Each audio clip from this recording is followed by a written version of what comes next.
Alright, bro, let's go ahead and get into it, though. You remember this series I had?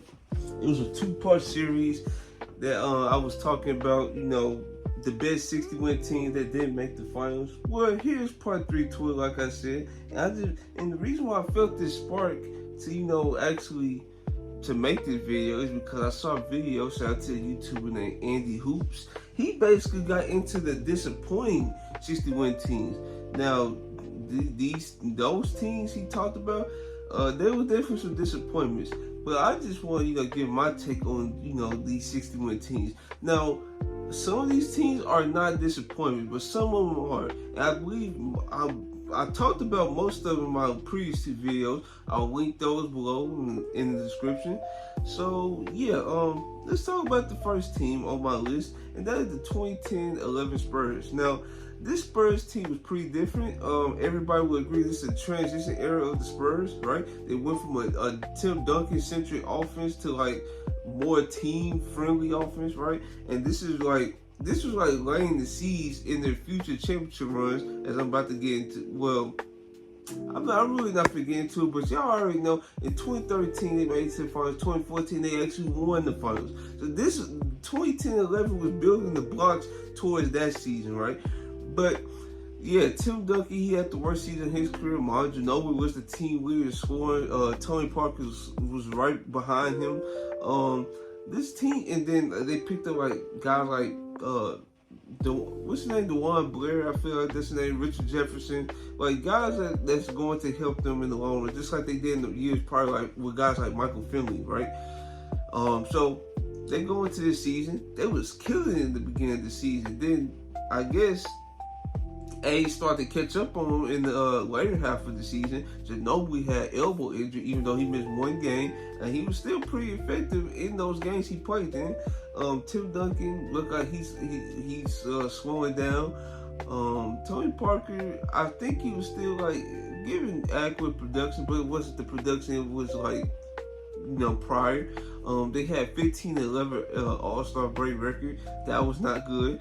And they ended up still winning 63 games.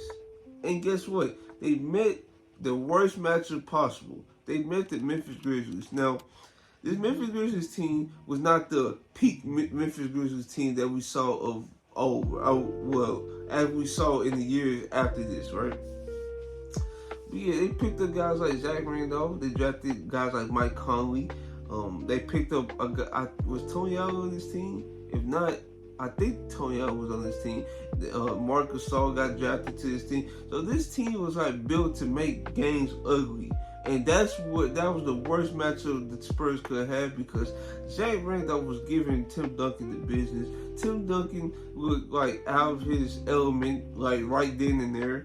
Like they couldn't really handle the physicality and size of the Memphis Grizzlies inside, and the fact that was known for grit and grind. They make, like I said, slow down, dirty games. Yeah, the Spurs was not equipped to stop a force like this. So they ended up like losing pretty bad in this series to the Grizzlies, and this is like one of the biggest disappointments even to this day in NBA history. And that's why the Spurs is like, folks would give them credit for making playoffs every year, but like not repeating champions, having a couple 60-win teams and not make it to the finals. These are not good, but at the same time, folks will gloss over because they made the playoffs. But enough of the Spurs, and let's talk about this next team. Well, folks actually don't give its due because of how it ended, and that is the 01-02 Kings. Now, this Kings team was ready to make a finals run because they went from a 47-win team to a 55-win team, and to that they went to like a 60-win team. I think 61-win team. So, and guess what? I believe both of the years prior, I think they faced, guess what? Their rivals, the Lakers. The Lakers was giving them trouble all year, not all year, but in those playoff years, they really didn't have nobody to stop Shaq and Kobe. Right? It is what it is. But this 01-02 roster was different. Like, they had guys like Mike Bibby. They had guys like Doug Christie, Heo Turkle, Gerald Wallace, Vi Divac, Chris Webber. They had what's his name, Bobby Jackson. Like they had a backup big named Scott Park. Like this team was so run gun. They had Rick Allen as the coach. I feel like he's one of the greatest coaches of all time. In my opinion, he at least top 10 in my book. But yeah, that was like crazy how revolutionary the Kings were during this time. And so we go to the playoffs. They beat the Jazz. I forgot the second round opponent they beat. But guess what? They had to face the Lakers. Now this series has caused many controversies because folks think the refs actually, favored the Lakers because of course they were a bigger market in the Lakers, brings ratings to the NBA. So that's why folks thought the refs actually played a huge part in this. So even a ref that I think ref the game, Tom Donahue or something like that, I forgot his name. I probably pronounced his name already wrong, but yeah, I think he mentioned something about favoring the Lakers or something like that. Listen, the Kings, I wouldn't say, I just wouldn't blame the refs outright because they had chances to win this series.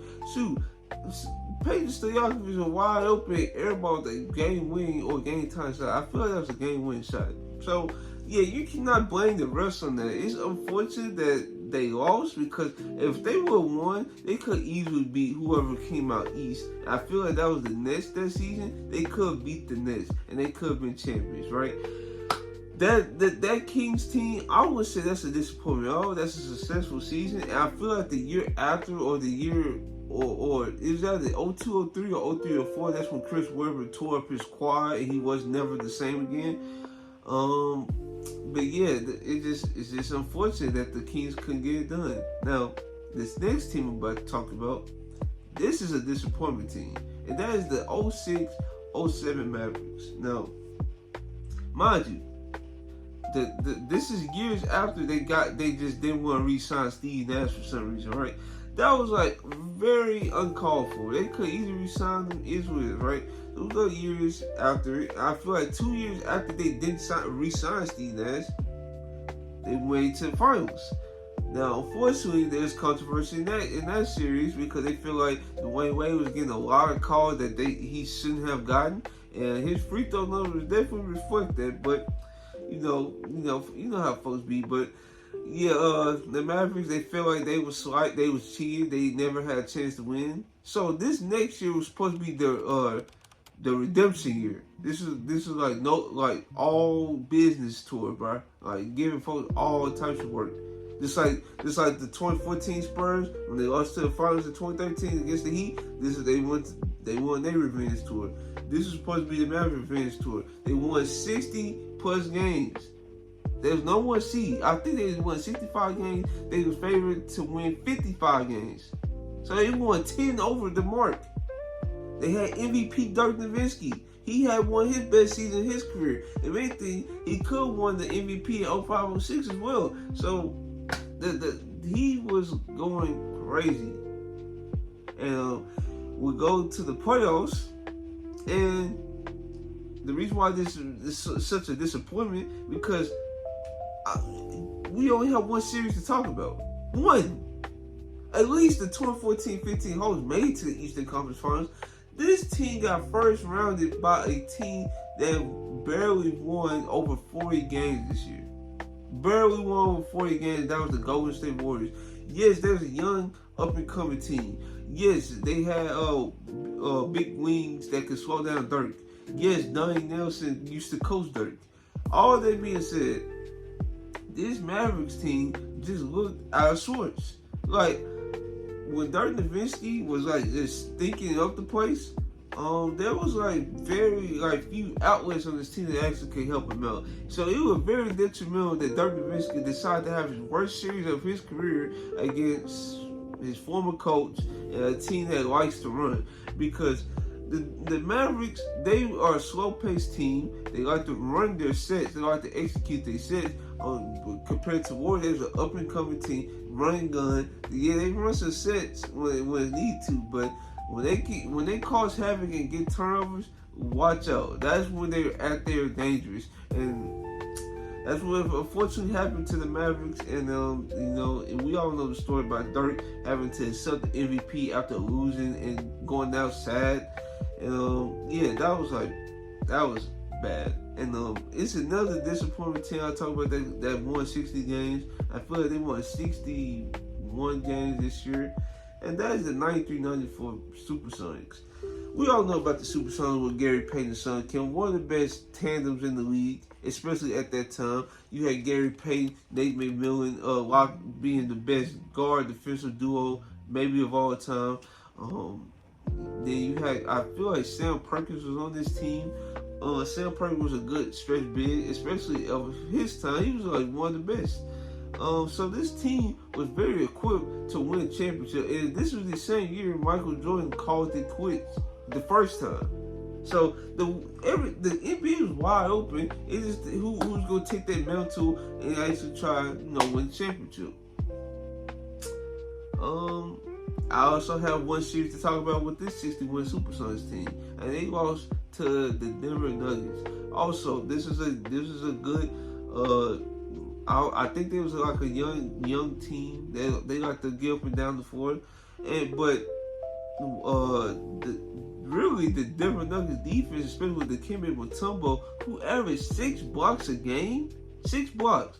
I never heard that before in my life. That is some 2K number stuff. I don't think that will ever be replicated.